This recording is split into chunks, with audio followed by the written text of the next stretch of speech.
Enseignement, les acteurs de l'éducation étaient à Kpalimé. En 2 jours, ils ont analysé le rapport diagnostic du programme d'appui au pilotage de qualité. Vous l'avez peut-être deviné, le document jette les bases pour un meilleur apprentissage dans l'éducation. Carmen Madiakakou.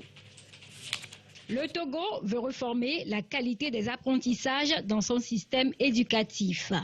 Avec l'appui technique et financier du pôle de Dakar, de l'Institut international de planification de l'éducation, de l'UNESCO et de l'UNICEF, le ministère en charge de l'éducation primaire et secondaire a mis en place une équipe pour effectuer un diagnostic de la qualité dans l'éducation de base.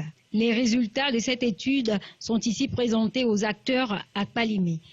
Aujourd'hui, il s'agit de regarder au niveau des acteurs qui travaillent au niveau central et au niveau déconcentré et au niveau local, quelles sont les pratiques de ces acteurs?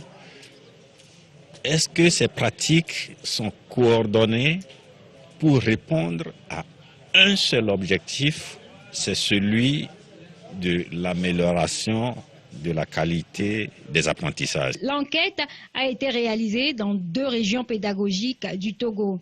Les résultats montrent qu'il y a une incapacité des acteurs à mettre en œuvre les actions planifiées. Il y a d'abord un point qui se fait avec la partie diagnostic et qui consiste donc à étudier un petit peu les résultats dans les différentes écoles et de voir par rapport aux écoles quelles sont pour des écoles de mêmes caractéristiques qui évoluent dans un même contexte, quelles sont celles qui ont des meilleurs résultats, quelles sont celles qui rencontrent plus de difficultés, et ensuite d'analyser au sein de ces écoles qui sont similaires, comprendre pourquoi est-ce que certaines ont des meilleurs résultats que d'autres. Le partage des rapports diagnostiques du programme d'appui au pilotage de la qualité PAPIQ de l'éducation de base et de Data Maspic DSM Recherche s'est tenu les 27 et 28 octobre à Kpalimé.